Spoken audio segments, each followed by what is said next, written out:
اسی لیے میں یہ پہلے پوائنٹ پر ہی آپ سے آج مخاطب ہوں کہ کوشش یہ کرو کہ ہمارے ہر عمل میں، ابھی تو فی الحال دماغی محبت چل رہی ہے، دل کی محبت چل رہی ہے، یہ بھی ٹھیک ہے، دھیرے دھیرے رفتہ رفتہ ایک وقت ایسا آئے گا کہ پھر آپ کا ہر عضو بھی محبت کرنے لگ جائے گا۔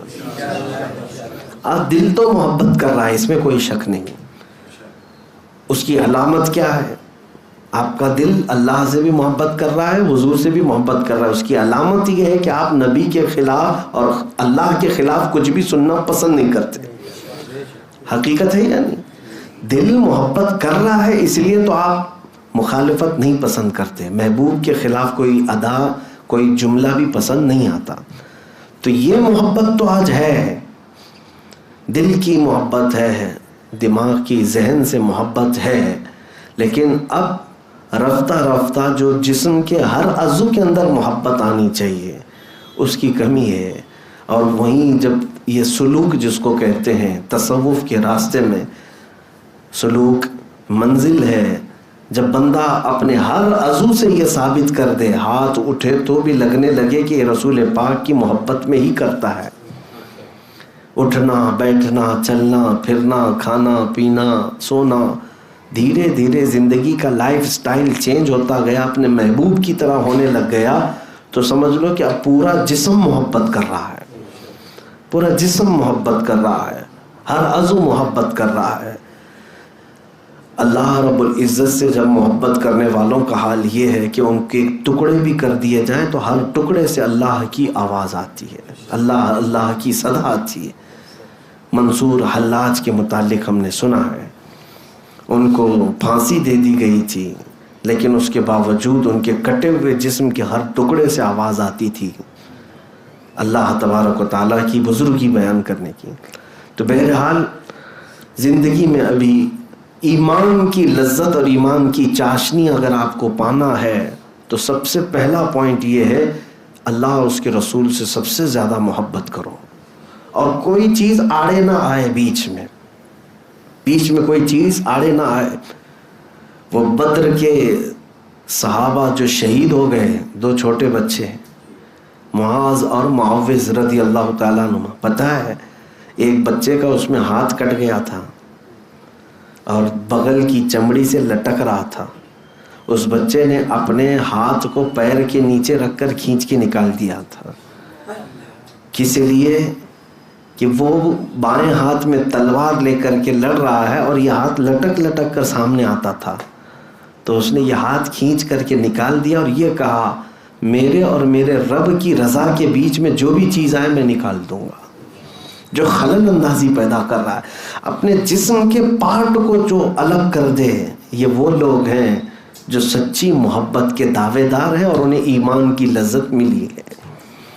ہم تو کتنی چیزوں کو اپنے آس پاس بسا کر کے رکھے، ہم خواہشات کے پیچھے چل پڑے، خواہشات کے پیچھے، اور خواہشات کا نام ایمان نہیں ہے۔ بہت ساری چیزیں ہمیں قربان کرنی ہوگی، دنیا ہمیشہ کی نہیں، آپ سب کو پتہ ہے، سب کو پتہ ہے، اگر تم اپنے خواہشات کے پیچھے چلو گے، چند گناہوں کی لذت کے بعد واپس تو مر کر کے اللہ کی بارگاہ میں پہنچنا ہی ہے۔ تو کیوں ہم یہ فانی دنیا کی لذت حاصل کرنے کے لیے ہمیشہ کی جنت کو قربان کر رہے ہیں؟ جہاں ہمیشہ ہمیشہ رہنا ہے اس زندگی کو آپ مد نظر رکھیں۔ تھوڑی تکلیفیں ہوں گی دنیا میں، ہو سکتا ہے تم جو چاہ رہے ہو آج اس کو قتل کر دیا، تم نے اس خواہش کو مار دیا، تھوڑے دن تک بے قراری رہے گی، بے چینی رہے گی، ارے ساری دنیا کر رہی ہے میں کیوں نہ کروں، نشہ وہ بھی کر رہا ہے، ہاں نشہ، تاش کے پتے، جوا، یہ سب تو حرام کاریوں سے وہ بھی تو آگے بڑھ رہا ہے، میں کیوں نہ کروں۔ اسلام نے سود سے روک دیا ہے، فلاں تو سود اور بڈی میں تو کروڑ پتی بن گیا، میں بھی تھوڑا حاصل کر لیتا کیا ہو جاتا۔ یہ خواہشات تو دوسروں کو دیکھ دیکھ کر بار بار آتی رہیں گی، بار بار ہوتی رہیں گی، اور ہر خواہش کو جب جب تم مار دو گے اللہ کے لیے، پھر یہی وہ منزل ہے جب تمہیں ایمان کی لذت مل جائے گی۔ کسی دن بہک گئے، اللہ کو چھوڑ دیا اور اپنی خواہش کے پیچھے چل پڑے لوگ. یہ اب نوجوانوں کے لیے بڑا چیلنج ہوتا ہے, بہت چیلنج. گناہ ہر گھڑی دعوت دیتے رہتے ہیں, اپنی طرف بلاتے رہتے ہیں, ہر قدم پر تمہیں استقبال کر کے بلاتے ہیں گناہ دنیا میں, اور تمہیں اس کی لذتیں بھی بتاتے ہیں. لیکن تمہیں ابھی ایمان کی لذت اگر مل جائے ایک بار تو یہ سارے گناہوں کی لذت ہیچ ہے, کچھ بھی نہیں ہے. میں آپ کو بتاؤں, دنیا میں اگر سب سے بڑا مالدار جو ساری خوشیاں حاصل کر چکا ہوگا, کوئی چیز باقی نہ رہے.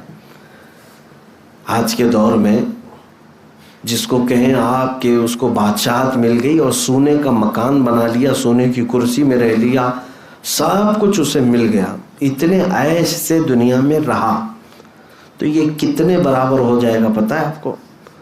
قیامت کے دن ایک بندہ جنت میں سے صرف اس کو ہوا سونگھا کر کے لایا جائے گا, صرف وہاں کی خوشبو اور ہوا میں گزار کر کے لایا جائے گا, اور پھر بتایا جائے گا کہ یہ جو بندہ ابھی لذت حاصل کیا ہے, یہ دنیا میں اس نے جو لذتیں پوری حاصل کر کے آیا تھا, یہ اس کے مقام تک بھی نہیں پہنچ پائے گا. اب سمجھ جاؤ آپ کی جنت کی لذت کیا ہے. صرف خوشبو سونگھ کر کے آنے والا اور ہوا میں اڑ کر کے آنے والا, وہ دنیا کے بڑے سے بڑے ارب پتی کھرب پتی سے بھی بڑھ کر کے لذت حاصل کر چکا ہوگا, تو پھر دنیا کی لذت کوئی معنی ہی نہیں رکھتی. کتنا حاصل کرو گے, کتنا دوڑو گے, کتنا بھاگو گے. ہاں, ہر کوئی یہاں پر ریچسٹ نہیں بن سکتا, ہر کوئی بادشاہ نہیں بن سکتا, یہ سب کو پتہ ہے.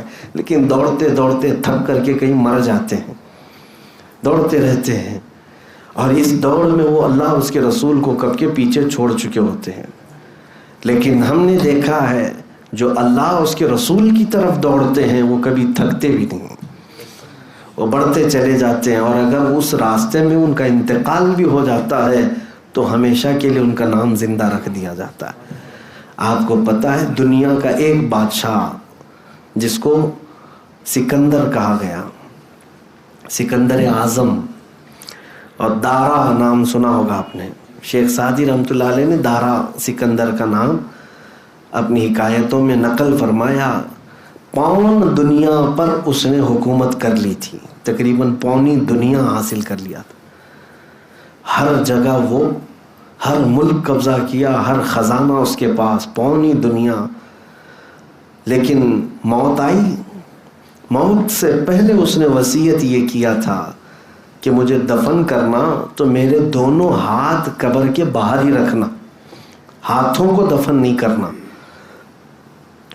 اس کی غلاموں نے پوچھا تھا کہ ایسا کیوں, کسی کو دفن کریں تو پوری قبر میں دفن کرتے ہیں. کہا تاکہ دنیا والے میری قبر کو دیکھ دیکھ کر کے عبرت حاصل کریں, جس کے پاس پون دنیا تھی قبر میں دونوں خالی ہاتھ لے کر سویا ہے, اس کے پاس کچھ بھی نہیں ہے. اور یہی سب کے ساتھ ہے ہمارے. اسی لیے آخرت کا جو ذریعہ ہے ہمارا وہ اللہ اس کے رسول کے پاس ہے. اور قرآن میں اللہ تعالیٰ فرماتا ہے ما عندکم ینفد وما عند اللہ باق, جو تمہارے پاس ہے خرچہ ہو جائے گا, جو اللہ کے پاس ہے وہ ہمیشہ باقی رہے گا. کب تک باقی رکھو گے تمہارے پاس؟ جو بھی چیز تمہارے پاس ہے سب خرچہ ہو رہی ہے. آپ کیا سمجھ رہے ہیں؟ بینکوں میں لاکرز میں جو چیز لگا کر کے آپ رکھیں خرچہ نہیں ہوتی, ٹھیک ہے سیونگ میں رکھ لو, لیکن کیا کیا خرچہ ہو رہا ہے آپ کو پتہ ہے؟ ہر چیز خرچہ ہو رہی ہے. آپ کے گھر کا پانی, آپ کے گھر کا دانا, آپ کے گھر کا کھانا, اس کے علاوہ آپ کے کپڑے. ہاں, آپ 50 سال تک تو کپڑے نہیں پہنتے, جو ہے آپ کے پاس وہ جانے والے ہیں. اور سب سے بڑھ کر کے یہ ہے کہ آپ کا جو سب سے زیادہ خرچہ ہو رہا ہے, پیسے بھی جمع کر کے رکھ لیے, پراپرٹی بھی کسی کو نہیں بیچ رہے, سب جمع کر کے رکھ رہے ہیں. لیکن قرآن کے مطابق ایک چیز خرچہ ہو رہی ہے, وہ ہے تمہارے زندگی کے دن. وہ تو خرچہ ہو کے رہیں گے, اس کو کیسے روکو گے؟ آج 25 سال کے ہو, چند دنوں کے بعد پھر ملو گے، کہو گے ہم 26 کے ہو گئے، 1 سال تو خرچہ ہو گئے ہمارے. اس خرچے کو تم روک نہیں سکو گے. ما عندکم ینفد وما عند اللہ باق. اللہ فرماتا جو تمہارے پاس ہے یہ سب خرچہ ہو جائے گا، اور جو اللہ کے پاس ہے وہ ہمیشہ باقی رہے گا. اس کے لیے زندگی میں اللہ اور اس کے رسول سے سب سے زیادہ محبت کرو، اور وہیں بھیجنے کے لیے کچھ تیاریاں آج ہی کر لو. آج ہی بھیج دو وہاں پر کچھ چیزیں جو باقی رہیں گی، اور تاکہ ہم قبر میں جائیں اور حشر میں جائیں تو سکون سے رہ سکیں. ویسے مجھے بتاؤ اس دنیا نے کیا سکون دیا، کیا سکون دیا؟ میں کبھی کبھار سوچتا ہوں، ایک بندہ، میں نے تفسیر میں اس سے قبل بار کہا تھا، ایک بندہ دنیا میں دوڑتا رہا مال کے لیے، اولاد کے لیے، بیوی بچوں کے لیے، سکون تو تھا نہیں. صبح اٹھتا تھا، بھاگتا تھا، شام ہوتی تھی آتا تھا، تھک ہار کر کے سوتا تھا، اور پھر کبھی بزنس میں دھوکہ، کبھی اس میں خسارہ، کبھی نقصان، یہ سب چیزیں تو جھیلتا رہا. کبھی کسی کا قرض، اور کبھی کسی کا تانا، کبھی کسی کی گالی، کبھی کسی سے مار پیٹ. یہ سب تو لائف میں چل ہی رہا ہے، سب کے چل رہا ہے. عورتیں الگ پریشان، مرد الگ پریشان. تو کوئی ایک بندہ ایسا کہ سوچتا رہا کہ چلو یہ سارے جھمیلے سے نکل کر کے مر جائیں گے، سکون سے سوئیں گے، سکون رہے گا. مر کر کے گیا تو قبر میں ابھی رکھ کر کے گئے ہی تھے کہ فرشتے آ گئے، منکر نکیر پوچھنے لگے، چلو بتاؤ دنیا میں کتنی نمازیں چھوڑے تھے، کتنے پڑھے تھے. سوالات جوابات ہونے لگ گئے، عذاب قبر ہونے لگ گیا. اس کو تو وہاں پر نیز بھالوں سے مار رہے فرشتے، اتنا تیز کہ ایک بار فرشتہ اس کو مارتا ہے تو وہ 2 میل اندر جاتا ہے. قبر دباتی الگ ہے، کئی طرح کے عذابات اس پر مسلط رہتے ہیں. وہ تھک جاتا ہے بندہ، دنیا کے جھمیلوں سے چھٹکارا حاصل کر آرام سے سونے آیا تھا، لیکن یہاں پر بھی تو پریشانی ہے. اور ہر پل یہ تمنا کرتا ہے کاش جلدی قیامت آ جائے، جلدی قیامت آئے. پھر سور پھونکا گیا، اچانک اس کو اعلان ہو گیا قبر میں کہ چلو چلو حساب کا دن آ گیا. اٹھ گیا، چلو یہ قبر والے چکر سے تو آزادی مل گئی. جیسے ہی میدان قیامت میں پہنچا، پتہ چلا کہ یہاں ہر چیز کا بھی حساب دینا ہے، اور یہ دن بھی 50,000 سال کے برابر کا ہے. یہاں تو سورج کو قریب کر دیا گیا، بھیجے پک پک کر کے کانوں سے ابل رہے ہیں، پسینوں میں لوگ تربتر ہے. محشر کا میدان اور بھی سخت، اور لوگ اپنے اپنے اعمال نامے لے کر کھڑے ہیں. اعمال نامہ 4 پنوں کی ایک کتاب کا نام نہیں، 4 پیج نہیں ہے. قرآن پاک کی تفسیر اگر پڑھیں گے تو ہر ایک کا نام ہے اعمال. جو فرشتے لا رہے ہوں گے، اتنی کتابیں ہوں گی، جہاں تک نظر جائے گی تمہاری کتابیں ہوں گی. اتنا لکھ چکے ہوں گے وہ لوگ، فرشتے اتنا لکھ چکے ہوں گے. اور پھر کہا جائے گا سب پڑھ کر کے سنا. ہر بندہ چیخ مارے گا، پکارے گا، ما لہذا الکتاب لا یغادر صغیرۃ ولا کبیرۃ الا احصاها. یہ کتاب کیسی ہے مولا، کوئی چھوٹی چیز بھی چھوڑا نہیں، بڑی چیز بھی چھوڑا نہیں، سب لکھ دیا.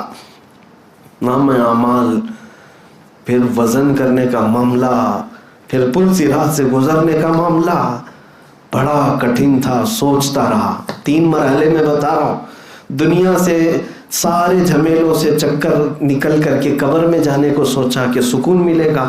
قبر میں پہنچا تو بھی نہیں. قبر سے اٹھا، حشر میں سوچا، حشر میں حساب کتاب الگ، اور پکڑ ہو گئی. اب یہ آخری منزل تھی.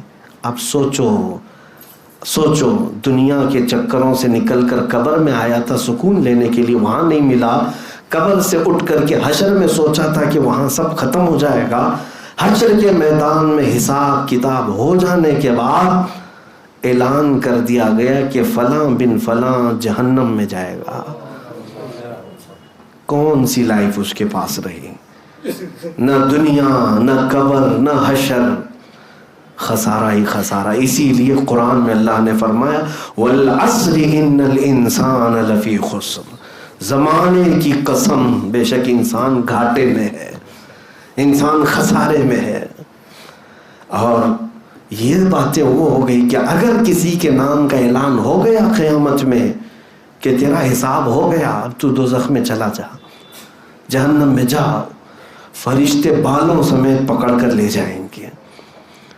الگ الگ انداز میں میرے آقا نے فرمایا اس کی منڈی کو، اس کے منہ کو گھٹنوں میں ڈال دیں گے اور اس طرح سے اس کو کھینچتے ہوئے لے جائیں گے۔ بعض کو تو محشر کے میدان میں ایسے لایا جا رہا ہوگا کہ ان کے انتڑیاں ان کے پیچھے کے مقام سے باہر نکالی گئی ہوں گی۔ الگ طریقے کے عذابات کا شکار، اب کہاں سکون تھا اس کو، کہاں ہے؟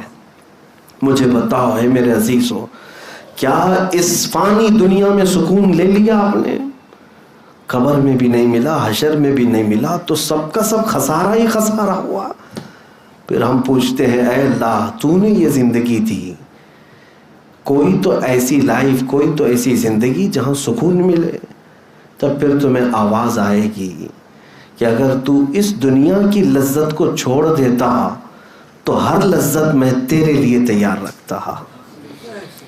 ہاں، لیکن تو نے ان لذتوں کے لیے ہمیشہ کی زندگی کو قربان کر دیا۔ آج میں اسی بات پر آتا ہوں، کاش اللہ اور اس کے رسول سے سچی محبت کرو، تو پھر وہ وقت آپ دیکھو گے کہ یہاں سے جاؤ گے، قبر میں جانے سے پہلے تمہارے استقبال کی تیاریاں ہو رہی ہوں گی۔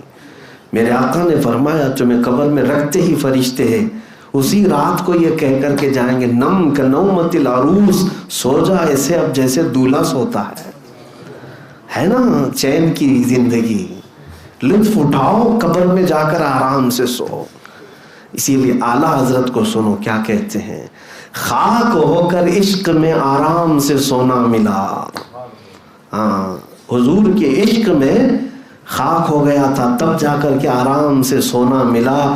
جان کی اکسیر ہے الفت رسول اللہ کی،